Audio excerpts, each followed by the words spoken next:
दोस्तों, संपत्ति, शक्ति और सत्ता का संतुलन बहुत मुश्किल होता है। यदि संसार में इन तीनों के बीच संतुलन न बनाया जाए तो ये अपनों के साथ दूसरों का भी नाश कर देती हैं। इसके अलावा वो व्यक्ति जो काम, क्रोध, मोह और लोभ के प्रभाव से अंधा हो, यदि वो सत्ता की कुर्सी पर बैठता है तो उस पूरे राज्य का नाश हो सकता है। अखंड मंडलाकारं व्याप्तं येन चराचरं तत्पदं दर्शितं येन तस्मै श्री गुरुवे नमः। तस्मै श्री गुरुवे नमः। प्रिय आत्मन, संपत्ति, शक्ति और सत्ता, ये महाभारत की उक्ति हम जो बोल रहे हैं 3 दिन से 2-4 गो, यदि दुष्ट के हाथे लग जाए और दुर्जनों के साथ मित्रता हो जाए तो यह स्वयं का नाश करती है, औरों का भी नाश करती है। इसका उदाहरण स्वयं दुर्योधन है। इसलिए संपत्ति, शक्ति और सत्ता का संतुलन बड़ा मुश्किल होता है। और यदि अंधा व्यक्ति जो काम, क्रोध, मद, मोह, लोभ से आक्रांत है, उसे ही अंधा कहते हैं। अंधा आदमी यदि इस सत्ता का मालिक बन जाए तो वह दुरुपयोग करेगा और स्वयं का भी नाश करेगा, साथ ही इस जगत का भी नाश करेगा। इसका उदाहरण धृतराष्ट्र स्वयं। इसलिए महाभारत नहीं भी जानते हैं तो कुछ महाभारत की उक्तियों को हम लोग याद कर लें, जान लें, तो हमारे जीवन में आमूलचूल परिवर्तन होगा। विद्या है, विद्या का नियंत्रण यदि विवेक से हो रहा है और उस तपस्वी और विद्याधारी का गुरु यदि समर्थ समय का सदगुरु है तो वह स्वयं भी जीतता है और अपने लोगों को भी जिता देता है। इसका उदाहरण आपके सामने अर्जुन। अष्टावक्र गीता में कहा गया है कि इस संसार में मोक्ष का सबसे बड़ा शत्रु काम और अर्थ है, क्योंकि काम की प्राप्ति का मोक्ष से कोई जुड़ाव नहीं हो सकता और किसी भी तरह से इसे पुरुषार्थों में शामिल भी नहीं किया जा सकता। वहीं अर्थ भी काम के जैसे ही होता है, क्योंकि मन के लिए अर्थ वही है जिसकी पहले कामना उठी हो। इसलिए हमने धर्म को काम और अर्थ को प्राप्त करने का साधन बना लिया है, जो मोक्ष की प्राप्ति नहीं करवा सकता। कहते हैं बैरी रूप काम और अनर्थ से भरे हुए अर्थ को त्याग कर तथा दोनों को कारण रूप धर्म को भी छोड़कर तू सबकी उपेक्षा कर। बैरी रूप काम और अनर्थ से भरा हुआ अर्थ,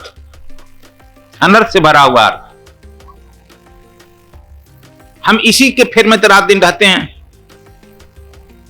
काम और अर्थ। और फिर लास्ट में कहते हैं धर्म भी। अर्थ, धर्म, काम और मोक्ष है ना। धर्म कहते हैं पर त्याग कर दो। देखो, अष्टावक्र जी मोक्ष का सबसे बड़ा शत्रु मानते हैं काम को और अर्थ को।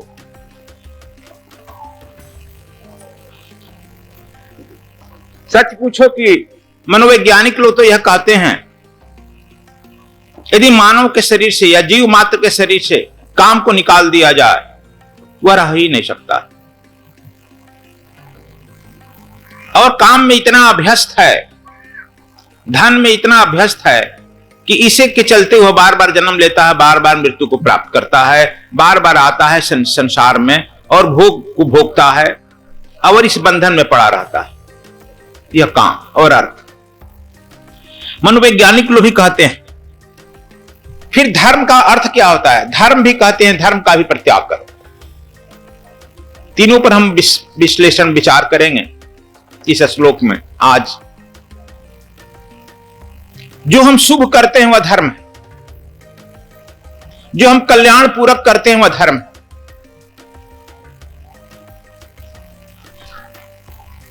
जो हम मां बाप का सेवा करते हैं वह धर्म है। अधर्म क्या है? जो अमंगल कार्य है वह अधर्म है। जो अकल्याण मूलक काम है वह धर्म है, जो पाप मूलक काम है वह अधर्म है। लेकिन सच पूछो तो धर्म और अधर्म दोनों एक ही सिक्के के दो पहलू हैं। अष्टावक्र कहते हैं कि दोनों से मुक्ति नहीं है, मुक्ति में दोनों बाधक हैं। एक मान लो कि नरक ले जाएगा, दूसरा ले जाएगा स्वर्ग, लेकिन मुक्ति तो नहीं होगी ना। चाहे आपके हाथ में लोहे का हथकड़ी हो या सोने का हथकड़ी हो, इस अंतर क्या पड़ता? हथकड़ी तो हथकड़ी है, दोनों हथकड़ी आपको बंधन में ले जाएगा, जेल में ले जाएगा। इसलिए कहते हैं लाओ त्से का एक शिष्य था जो जज बन गया। यह सृष्टि का पहला और अंतिम शायद इस तरह का केस है। लाओ त्से दार्शनिक था, उसका शिष्य जो है जज बन गया। तो गुरु की तरह कुछ से चेला होगा ही ना। एक सेठ का धन चोरी हो गया, केस किया। जज साहब सुने चोर को भी, चूंकि रंगे हाथ पकड़ा गया था, चोरी करते हुए पकड़ा गया था, उसमें गवाही क्या जरूरत है। जज साहब सुने और जज साहब तुरंत सुनने के बाद जजमेंट दिए, चोर को 6 महीना की सजा और सेठ जी को 1 साल की सजा। सेठ बड़ा हंसा कि कैसा जज है ये, इसको 6 महीना का दिया, हमको साल भर दिया। वह राजा के यहां अपील किया कि देखिए हमारा चोरी किया है और रंगे हाथ पकड़ा गया है, पुलिस भी पकड़ी है और इसको 6 महीना का सजा दिया और हमको 1 साल का सजा दिया। राजा ने पूछा कि ऐसा क्यों किया जज जी? कहा कि इसलिए किया कि यह तो चोरी किया है, दोषी है, लेकिन इसका चोरी करना क्षम्य भी है, चूंकि गरीबी में किया, खाने भी ना मर रहा है, इसलिए चोरी किया, इसकी अर्थ की जरूरत है। और इसको हम 1 साल का सजा इसलिए दिया कि बहुतों का शोषण किया है, आवश्यकता से अधिक यह सामान इकट्ठा किया है। और शोषण करना भी चोरी है, केवल चोरी करना ही चोरी नहीं है, शोषण करना भी चोरी है, दूसरों को ठगना भी चोरी है। इसलिए हमने 1 साल का सजा दिया। राजा बड़ा चकराया, बात तो तुम ठीक कह रहे हो, लेकिन व्यवहारिक नहीं है। तुम्हारे तर्क में दम है लेकिन व्यवहारिक नहीं है। इस तरह से यदि जजमेंट करे तो हमारा राज ध्वस्त हो जाएगा। फिर कुछ काल के बाद कहेगा हमारे यहां भी तो संपत्ति है, राजा के पास भी बहुत संपत्ति है, फिर हमारा भी यदि केस गया तो हमको भी तो दंडित करोगे। तो व्यवहार के खिलाफ किया है, इसलिए ऐसा करो तो जाइन दे दो, तू जज के लायक नहीं है, व्यवहारिकता नहीं। हम लोग बहुत सारे निर्णय व्यवहारिकता की दृष्टि में कर लेते हैं, जो उचित नहीं होता व्यवहारिकता की दृष्टि में करते हैं। अष्टावक्र जी भी यही व्यवहारिक लेकिन उचित कह रहे हैं। काम शत्रु, काम से ही संसार पैदा होता है। धन से ही संघर्ष होता है, धन के लिए हम संघर्ष करते हैं, झूठ बोलते हैं, चोरी करते हैं, डकैती करते हैं, घुसखोरी करते हैं, नाना प्रकार का अनाचार बेविचार धन के लिए करते हैं।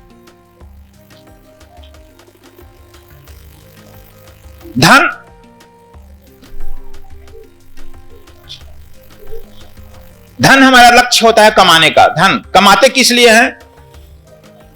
धन साधन है, किस लिए? कि काम की पूर्ति हो। धन साधन है, काम हमारा साध्य है। उसी तरह से धर्म साधन है और मुक्ति साध्य है। इसीलिए हिंदुओं में दिया गया है अर्थ, धर्म, काम और मोक्ष। यह 2 साधन है, 2 साध्य है। धन साधन है, काम साध्य है। धर्म साधन है, मुक्ति साध्य है। तो दोस्तों, ये काम, अर्थ, क्रोध और मोह के बीच का अंतर और उसकी व्याख्या है, जिनसे मोक्ष की प्राप्ति नहीं की जा सकती। ऐसे ही गुरु के सुखमय उपदेशों को सुनने के लिए हमारे चैनल को सब्सक्राइब करना ना भूलें। धन्यवाद आपका।